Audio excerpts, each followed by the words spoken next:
Salut tout le monde, j'espère que vous allez bien. J'ai traîné pour la reprise et là j'ai trouvé la personne qu'il fallait voir. Ça c'est du lourd par contre. Je suis avec monsieur Camille Pavio, l'un des plus grands personnages du football martiniquais, le plus grand président, je pense. Ça va, président? Comment allez-vous? Pas mal, je tiens la route jusqu'à nouvelle route. On vous appelle président toujours ou pas du tout? Oui, on m'appelle. Je porte le titre et je peux difficilement m'en défaire. Ok. Alors, je vous explique la rubrique. Mais on va refaire votre parcours. Et puis, maintenant, ce que vous devenez, votre rapport avec le sport, etc. Ça vous va? Oui, pas mal. Alors, qui est Camille Pavio? Ben, je suis né le 1er janvier 1945 au François. Ouais. Et j'ai grandi au François. J'ai commencé à jouer au football dès l'âge de 5-6 ans avec des pelotes dans les rues du François. Et puis, il y a 10 ans, on avait une petite équipe qui s'appelait La Semence, qui était managée par Gessler Mancé. Et on a grandi de l'âge de 10 ans dans les catégories minimes, cadet, junior. Et en junior, je me souviens que nous avions un trio d'attaque qui était composé de Amalis, Jago, moi-même. Et puis, il y a eu les Wulf, les Barclay. Et c'était pas encore le club franciscain? C'était déjà le club franciscain? C'était déjà le club franciscain. Et puis, au milieu, il y avait Harimon Malouine. Et en défense, il y avait Rosa Arsène, Alfred Maillot, Daniel Légel. Ouais, que des noms franciscains. Marius Travailleur. Et puis Daniel Desroses qui est venu nous rejoindre. Et vous avez eu beaucoup de titres en tant que joueur? En tant que joueur, j'ai eu 2 titres. La Coupe de Martinique que nous avons remportée en 1969, ainsi que la Coupe et le championnat que nous avons remporté en 1970. Et puis, pour des raisons professionnelles, j'ai été secrétaire général de mairie dans 3 communes. Au Aubert notamment, en plus. D'abord Saint-Pierre, en 1971, et puis le Lamentin, où j'ai passé 20 ans. Le Robert ensuite, et puis... le temps de vous voir au Robert. Oui, oui.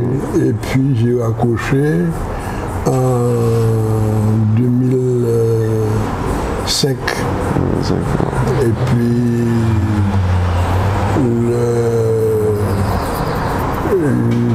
j'ai pris la présidence du club franciscain. Vous n'avez pas été entraîneur, non? Vous êtes passé président directement? Non. J'avais de grosses obligations professionnelles en tant que directeur général des services des 3 mairies dont je parlais. Et puis, le François allait très mal. J'ai failli être président de l'Aiglon. Ah oui, du temps où j'étais au Lamentin. C'est vrai. J'ai même eu le temps de me faire financer par un sponsor qui m'a avancé l'argent. Et puis finalement, le François a fait appel à moi parce que il y avait... Ah, c'est le cœur qui a parlé alors? Il y avait Georges Gabal qui était président des missionnaires et Guy Granville qui était normalement appelé à lui succéder. Et les joueurs ont fait appel à moi parce qu'ils voulaient absolument de moi. Et je me souviens qu'un ex-joueur du club franciscain, Maurice Bulot, il est venu me chercher. Il a organisé une réunion avec les joueurs.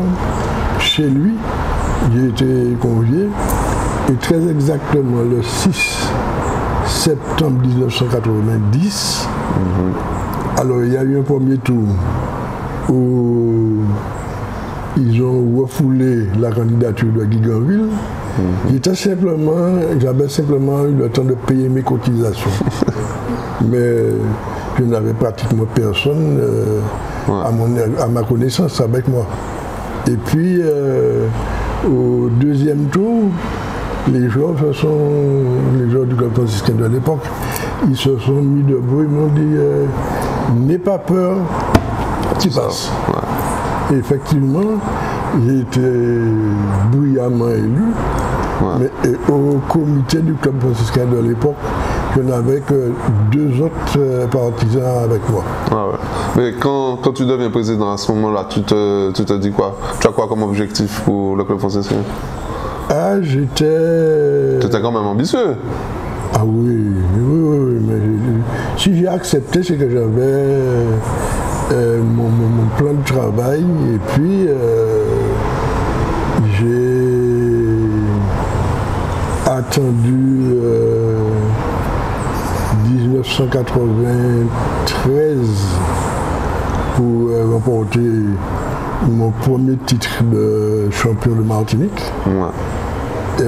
Et le club franciscain a remporté, et l'année d'après, en 96-94, nous avons remporté le tournoi des clubs champions des Dômes. Je me souviens très bien de ce match qui avait eu lieu au Parc des Princes. Oui. Et nous avons remporté le match au score de 2-1. Le premier but de la partie avait été marqué par Christian d'Archeville, actuel sélectionneur de la Guyane. L'égalisation a été réalisée par Rodolphe Rano, qui nous avait rejoint, et le but vainqueur par Désiral Saint-Dor. Et puis ça a été, nous avons remporté au total 4 coupes des clubs champions des Dômes, 3 coupes des clubs champions des Dômes-Tom, et ce sont des trophées qui n'ont jamais été gagnés par aucun club local. Aucun. Et parmi tous ces titres que tu as gagnés, c'était lequel le plus beau pour toi? C'était un match des clubs champions des Dom-Tom. Nous avions perdu contre le CS Saint-Denis de la Réunion. Ça se passait en France. Et puis, on a perdu à la dernière minute 1-0. Enfin, c'est le plus mauvais souvenir. Oui. Et, non, mais attendez. L'année d'après, il venait à Port-de-France. Nous étions champions également de Martinique. Et le match démarre tambour battant. Nous avions Rano, Ferméli de la Guadeloupe, entre autres. Et puis, on a mené 3-0. Mais le CS Saint-Denis avait un avançant redoutable qui était tout court et en moins de 2, avant la mi-temps, ils sont revenus à 3-3. Et celui qui remportait, qui marquait le 4-3 au deuxième temps, il était à peu près sûr d'être gagner le match, la partie parce que les joueurs étaient épuisés. Nous avons puisé dans nos ressources. On a fait 4-3, 5-3, 6-3, 7-3. 7-3 et puis les Réunionnais se sont battus sur le terrain à la fin du match. C'était le plus beau titre pour vous. Oui, c'est un souvenir mémorable. Justement, vous avez parlé de Ferméli, il y avait aussi Palmero, un attaquant argentin. Comment vous allez chercher ce genre d'attaquant-là? Palmero, nous étions allés à Saint-Martin et pour préparer notre championnat. Et puis nous avons eu un match amical contre l'équipe locale et il m'a impressionné par sa vitesse d'exécution Et je lui ai demandé s'il voudrait bien. Il m'a dit tout de suite oui, on lui a trouvé du travail, il est venu. Il est resté avec nous. Il y avait Fermeli, il y avait Nijan aussi. C'est Nijan, un attaquant long. Ah, vous avez quand même la patte pour recruter. Ah, mais non, j'ai recruté des joueurs. J'en ai. Quand j'ai pris la présidence du club franciscain, j'ai fait venir tout de suite 4 ou 5 joueurs. Ouais. Thierry Temar notamment, Fabrice Brunner, Rodolphe Rano, et puis 2 autres. Et puis de là, chaque année, par tous successifs, je complétais l'équipe jusqu'à ce que, on ait une équipe qui était devenue redoutable. Essayez d'imaginer une équipe qui remporte 9 titres de champion de Martinique de suite. Mais il paraît qu'à l'époque, votre recrutement était basé sur les meilleurs joueurs adverses. En fait. Quand vous rencontrez par exemple le CSKA Smilot, vous avez vu que José Goron est bon, vous prenez José Goron. C'était vraiment ça? Oui, c'était ça. mais parmi les 5 joueurs que j'ai fait venir lors de ma première année de présidence, il y avait notamment, la deuxième année de présidence, il y avait notamment Honoré Jean-Pierre et Jean-Hubert Sophie. Ah, c'était mes joueurs clés sur lesquels je me suis appuyé pendant de très longues années. Ah, il y a eu Patrick Persin ensuite avant. Oui, après. Et puis, je n'ai pas changé tellement d'entraîneurs. J'ai eu 2 entraîneurs. D'abord, Toto Marianne, et il est resté pendant quelques temps. Et puis, il a été remplacé par, comment il s'appelle, le père Persin. Liu Persin. Et avec Liu Persin, on a la continuité. Mais parmi tous les joueurs que vous avez passés, lequel qui était le plus fort selon vous? Ah, il y a 2 qui m'ont impressionné. C'est Rodolphe Rano. C'est un buteur incroyable. Et puis, il y a 3. Rodolphe Rano, Jean-Pierre Honoré. Honoré, c'était un distributeur, vraiment l'homme fort de l'équipe. Et puis, il y avait également Jean-Hubert Sophie. La référence. Ah oui. Et je me souviens, il n'y avait pas que le sport, que le football. Jean-Pierre Honoré, je l'ai fait venir là, de la Samaritaine. François, il est arrivé avec sa paire de chaussures. L'année d'après, je l'ai fait entrer chez Fiat. Et puis, peut-être 3 ans après, ce sont des souvenirs vraiment mémorables. 3 ans après, il est entré à l'aéroport Aimé Césaire et puis... Mais il y est toujours en plus, il me semble. Il est devenu chef du parking, responsable du parking. Et puis je l'ai aidé à construire. Mais quel joueur qui t'a coûté le plus cher? Non, c'était pas comme ça qu'on manageait. Je cherchais du travail que je trouvais fascinant parce que j'avais une bouchette d'entreprise. Et puis, j'aidais le joueur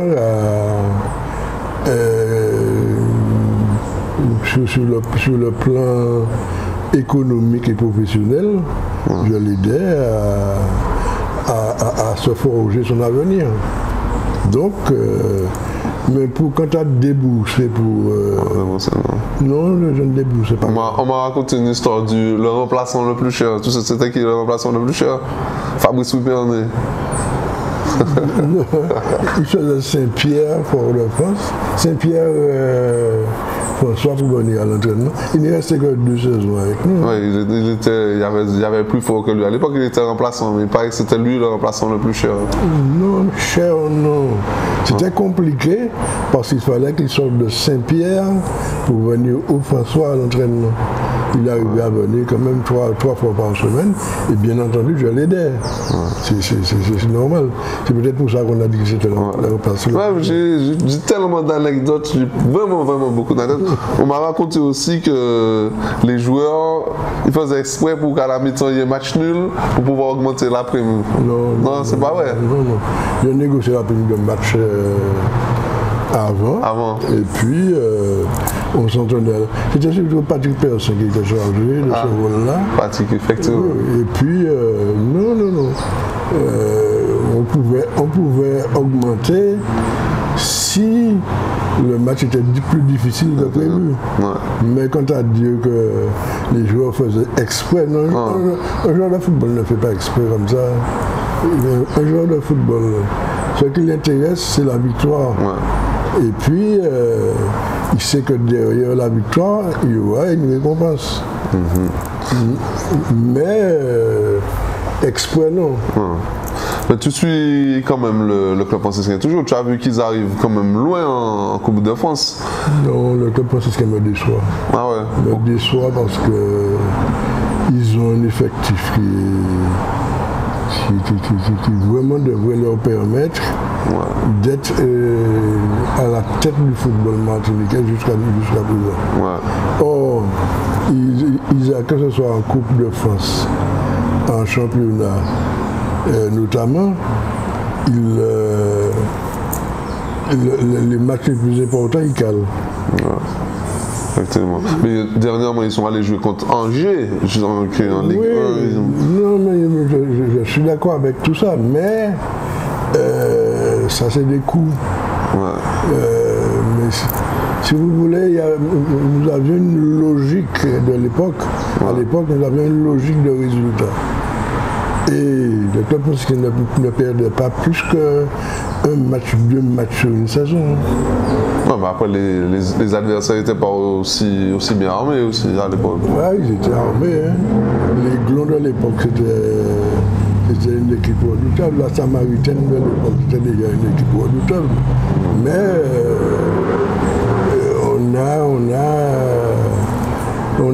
on avait vraiment, je vous dis, une logique de résultat qui faisait que on s'entraînait dur pendant la semaine. 3-4 entraînements même par semaine. Donc il n'y a pas de secret. Hein. Non, il n'y a pas de secret. Mais vous allez toujours au match? Vous allez les voir jouer? Non, très rarement. Quand il y a un match important,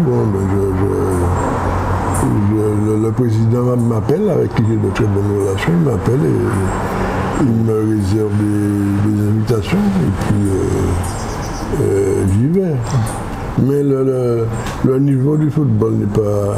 Ouais, justement, j'allais vous demander qu'est-ce que vous pensez du niveau actuel, quand on voit que par rapport à avant, les jeunes, bizarrement, ils n'ont pas autant de volonté. Il y a Patrick Persson, il y a José Goron, ils jouent toujours alors qu'ils ont 40 ans passés. Oui. Vous en pensez quoi? Non, c'est parce que le niveau a chuté considérablement. Il n'y a pas cette espèce d'adversité de l'époque qui faisait que on était dans une lutte acharnée contre certaines équipes. Et tandis que maintenant les joueurs, ils vont jouer un match parce qu'ils vont aller jouer, ils sont convoqués, mais le résultat importe peu. D'ailleurs, les joueurs s'amusent seulement après une défaite. Ouais, ça c'est vrai. C'est indéniable par rapport à avant, quand on voyait qu'il y avait une défaite. Quand on avait une défaite, on dirait que le ciel nous était tombé sur la tête. On n'acceptait pas la défaite du tout. Du tout. Mais est-ce que vous avez eu des regrets ou des choses qui ne vous ont pas plu? Par exemple, des résultats où vous auriez voulu faire plus? Qu'est-ce que vous a manqué concrètement? Non, mais je vous ai dit que j'ai tout. Même pas un gros parcours en Coupe de France? Après, il y a eu de gros matchs, il faut dire. Non, on a eu de très gros matchs. Contre Trélissac, Noisy-le-Sec. Je me souviens d'un match.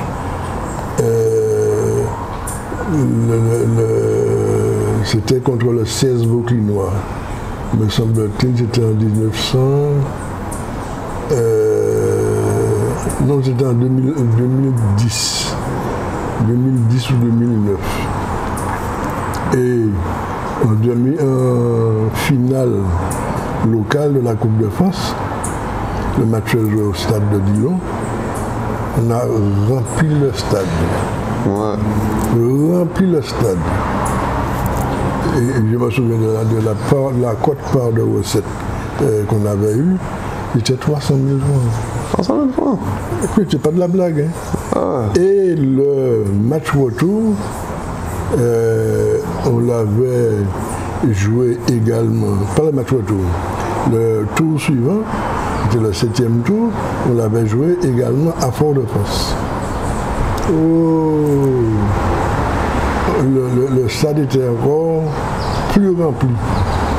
Notre quote-part de recettes ne s'était élevée qu'à 232 000 francs, tout simplement parce que il gardait 30% de la recette pour notre départ.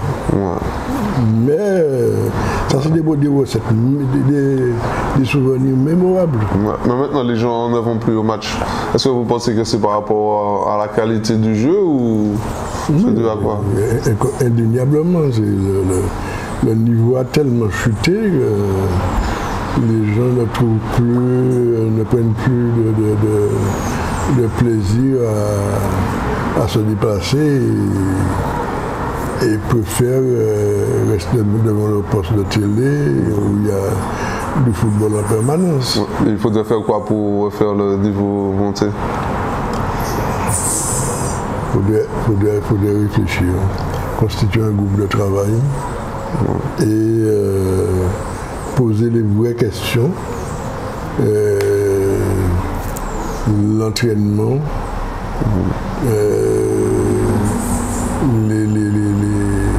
les entraîneurs, et puis je ne sais pas comment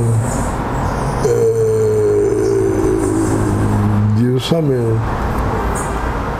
à notre époque c'était une question de moyens. Je me souviens qu'à une époque nous avons eu 3 sponsors, l'UFR,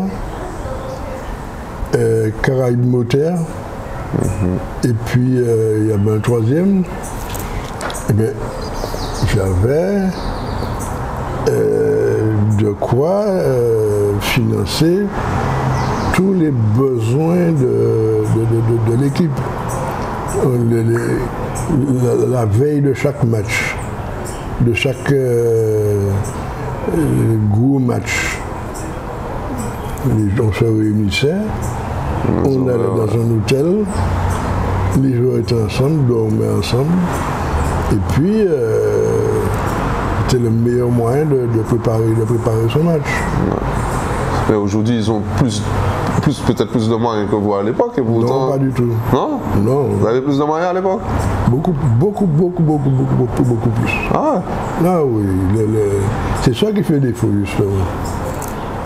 Mais pourquoi les entreprises n'investissent plus dans un club, par exemple? Mais parce qu'il n'y a pas vraiment un club qui domine. On est près de Coriche. Effectivement. Nous, à l'époque, mais là, vous dites qu'on a gagné 9 titres de champions consécutifs. Les 5 premières saisons, on a remporté la Mutuelle Margaillard de suite. Donc, j'allais trouver un sponsor, je n'avais pas à discuter tellement longtemps. Hein. Ouais. On se mettait d'accord et puis C'était comme une lettre à la poste. C'était plus facile, effectivement. De loin. Aujourd'hui, quel rapport que vous avez avec le football? Vous m'avez dit que vous allez voir le club franciscain de temps en temps, et au niveau de la sélection, non, vous n'avez pas vu Martinique-Guinée? Non. Non, même le public sportif martiniquais ne se déplace pas autant qu'auparavant. Je vous ai parlé des deux rencontres là, contre le football et puis en finale de Coupe de France. On est le seul club à avoir rempli le stade de Dillon à 2 reprises. Ça, c'est des souvenirs mémorables. Tandis que maintenant, vous parlez de Guinée-Bissau, il y avait à peine 3-4 000 personnes, pas plus. Je me souviens, à l'époque, même la Martinique avait joué contre le PSG avec Rano et Piquion, le stade était rempli. Oui. Alors, il y a une grosse désaffection du public parce que le spectacle offert est de moins bonne qualité. Ouais. À l'époque, il y avait des joueurs beaucoup plus talentueux aussi. Ah oui, certainement. Et puis c'était partout, alors que là, c'est restreint maintenant. On a rencontré une équipe, deux équipes qui ont un effectif digne de ce nom et puis qui ont une véritable politique sportive. Ouais. Là, c'est le Golden Lion qui mène. Oui. Vous pensez quoi du Golden Lion? Non, ils sont sur la bonne voie. Mais il faudrait qu'ils se musclent davantage et que je ne connais pas vraiment comment Saint-Honoré manage. Mais je pense qu'il est sur la bonne voie. Ouais, il est à peu près comme vous, hein? Oui, c'est ce qu'on m'a dit. À peu près, mais pas comme vous. C'est ce qu'on m'a dit. Mais bon, je trouve qu'ils sont bien. Sauf que sur les compétitions de niveau supérieur, Coupe de France, quand il faut se déplacer dans la Caraïbe, ils sont encore un peu tendres. Ouais, effectivement. Un peu tendres. Tandis que nous, il y a des gros régnés sur la Caraïbe. Ah oui. À part un titre que vous n'avez pas pris, vous avez pris tous les titres qui... non, dans la Caraïbe, mais on a... Je vous ai dit que Mutuel Margaillard, champion des dom-tom, on régnait sur ces compétitions-là. Pendant des années en plus. Ah oui. J'ai été président pendant 20 ans et j'ai comptabilisé, 67 titres. 67 titres et trophées. 67. Ah ouais, quand même. Ah oui, entre le championnat, la Coupe de la Martinique, la Coupe de France, Mutuel Margaillard, champion des Dom et des Dom-Tom. 67. Oui, j'ai un tableau que j'avais fait et qui se trouve au siège du club franciscain. Mais parmi tous ces titres, vous avez passé pas mal, vraiment pas mal de joueurs de qualité, et pourtant, il n'y en a pas tant que ça qui sont devenus professionnels. Comment vous pouvez expliquer ça? Être professionnel, il faut, dès le plus jeune âge, se préparer à ces échéances-là. Alors que les joueurs que nous avons vus, on les récupérait à l'âge adulte. Ils avaient déjà un certain âge. Donc c'est difficile, même s'ils rayonnaient sur le plan local. À l'extérieur, c'était compliqué. Mais il paraît que c'est Charles-Édouard Corridon qui est parti, mais c'est Jean-Hubert Sophie qui voulait à la base, c'est vrai ou... Oui. Ah. Mais Jean-Hubert n'était pas mentalement préparé à cela. J'ai eu l'occasion de discuter par exemple avec Steve Guston, qui était encore un talent, Oui. et il me disait qu'il y avait d'autres facteurs qui rentraient en jeu aussi. Qu'il faut avoir un peu de chance, qu'il faut le mental, mais aussi de la chance, être là au bon moment et tout. La chance intervient en dernier lieu. C'est le mental, le physique, et puis techniquement les joueurs, il faut qu'ils soient armés pour cela. On ne devient pas professionnel de football par une opération du Saint-Esprit. C'est mieux moins préparé. Ah oui. Et il y en a beaucoup plus maintenant, mais qui partent très tôt. Physiquement, ils sont déjà à peu près au point. Et le football professionnel, il est exigeant. Il demande un mental. Il y a un poil qui me pique. Il demande un mental d'acier. Et puis,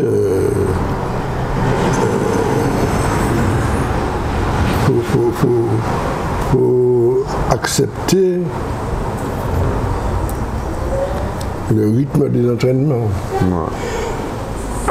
C'est capital. Un entraînement, c'est presque un match pour le football professionnel. Je me souviens même à l'époque, il y avait des entraînements où il y avait foule. Mais bien sûr. Nous avions notre public qui nous suivait, qui était tout le temps à l'entraînement. Tout le temps à l'entraînement. Donc,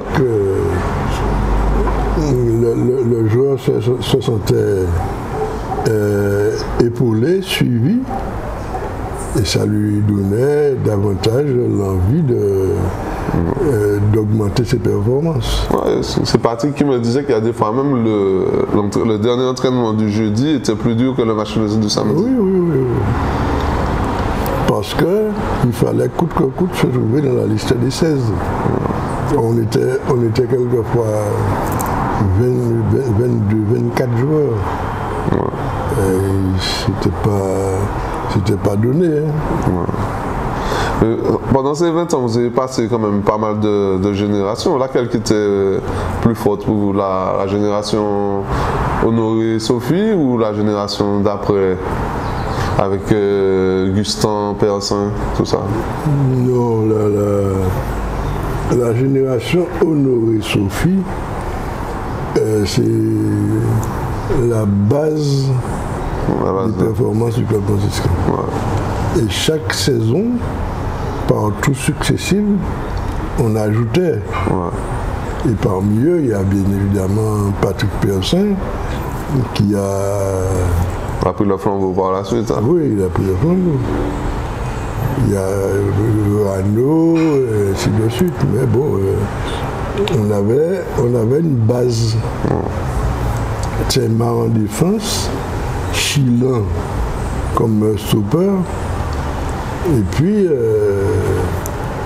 on a eu Paul-Henri Clorus qui était un pilier de la défense. Ouais, donc c'est plus titré aussi, effectivement. Si.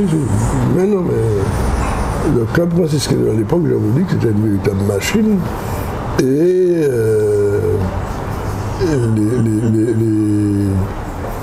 les 16 joueurs qui constituaient l'effectif de base, à Yvan Deschamps, leur maillot et n'entendaient pas le perdre. Ah non. J'ai vraiment eu des relations extraordinaires avec Jean-Pierre Honoré, mais également avec Rodolphe Rano. Rano, c'était un buteur impénitent. Ouais, c'est le plus talentueux pour moi. Ah oui, vraiment impénitent. Mais vous qui connaissez le président Létourier, vous lui conseillerez quoi pour faire du club franciscain la même équipe que vous de l'époque? Comment voulez-vous? Je vous ai dit que j'ai eu 2 entraîneurs. Ouais. C'était Toto Marianne et Hugo Persson. Ouais. Hugo Persson. Eh bien, vous pouvez compter le nombre d'entraîneurs que le club franciscain a eu pendant ces 5 dernières années. Mais s'il n'y a pas de résultat, il faut bien trouver une solution. Après, le coach, c'est toujours le siège éjectable le plus facile à enlever. Il faut choisir le bon coach. Il faut avoir le coup d'œil, le doigté pour détecter le bon coach. Et puis, les résultats suivent normalement.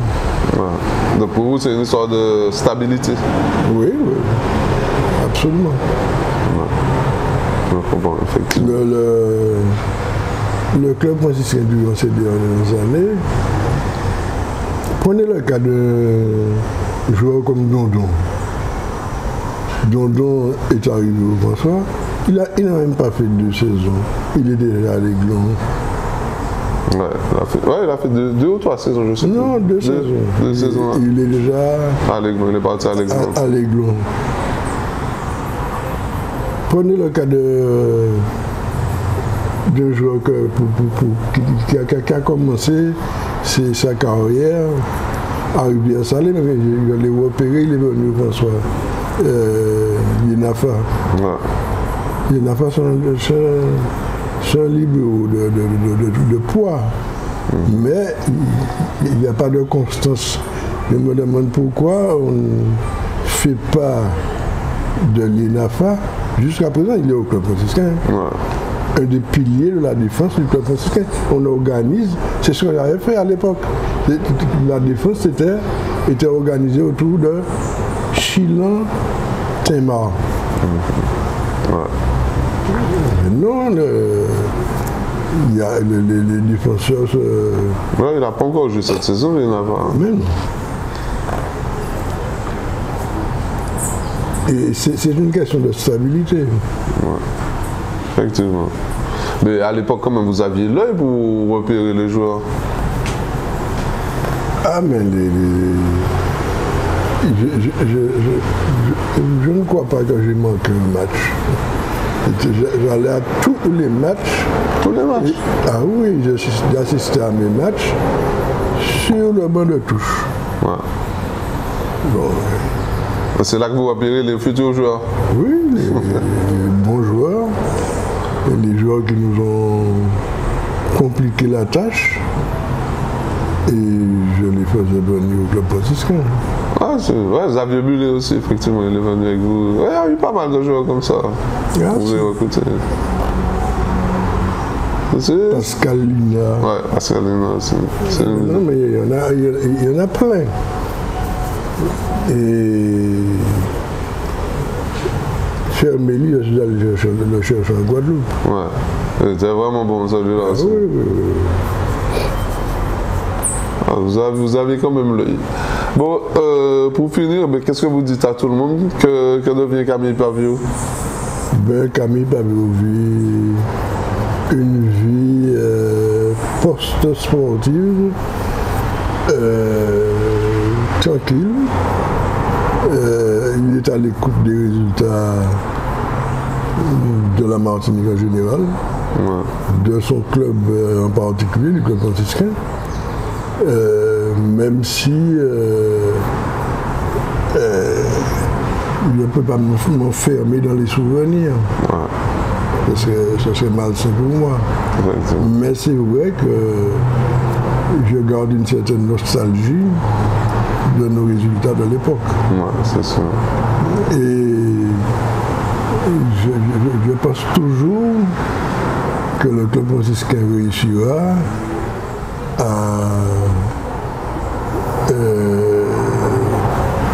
continuer sur la même voie, même s'il me déçoit un petit peu.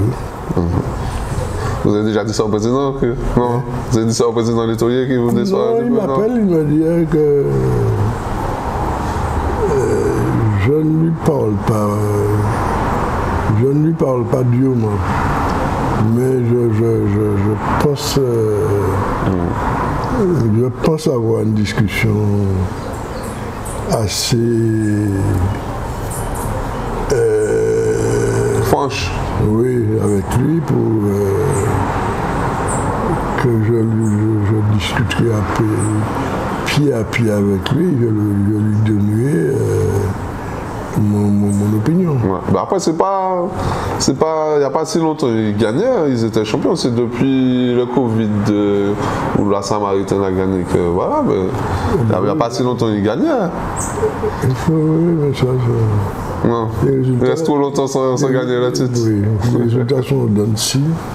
Et il faut avoir une logique, encore une fois, une constance, Covid ou pas Covid.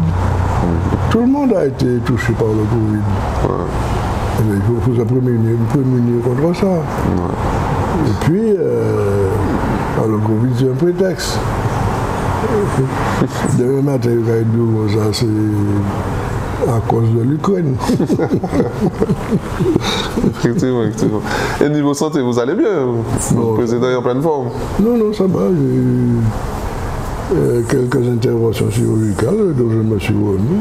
J'ai été opéré du côlon et de la vessie. Ouais. Ma vessie a été amputée de moitié. Ouais. Mais ouais, ça va. Oui, ça va.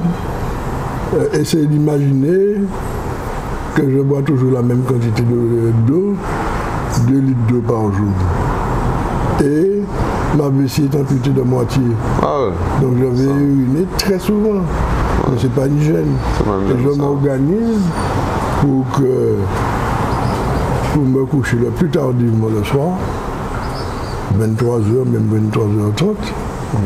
Et j'ai la satisfaction de ne pas me réveiller le soir quand je suis couché. Je me réveille aux alentours de 5 heures pour uriner. Ah, comme ça. Ah, ben c'est l'essentiel alors. S'il y a la santé. Ah oui, non, mais ça va, je tiens la route. Ah, ben ça compte. J'ai quand même 77 ans et mon avenir, il est derrière moi. En tout cas, merci beaucoup, Président, de m'avoir accueilli. Je pense que ça va faire plaisir à pas mal de personnes de vous revoir. Vous dites quoi à tout le monde dans le mot de fin? Ben, le mot de la fin, c'est que je crois en l'avenir du sport en général, du sport martiniquais en particulier. Le football, bien évidemment, qui était mon dada, mais le club franciscain, c'est pratiquement mon enfant chéri. Et j'aurais aimé qu'il retrouve son lustre d'antan. Ok. Mais merci beaucoup, Président. J'espère que ça vous a fait plaisir de retrouver le Président Pavillon. Oui. Je dois faire un président, un autre très grand président, M. Marcel Pujol, très bientôt. Donc restez connectés tout le monde. Et puis à la semaine prochaine, profitez de la vie, faites du sport tant que vous pouvez. Bye bye.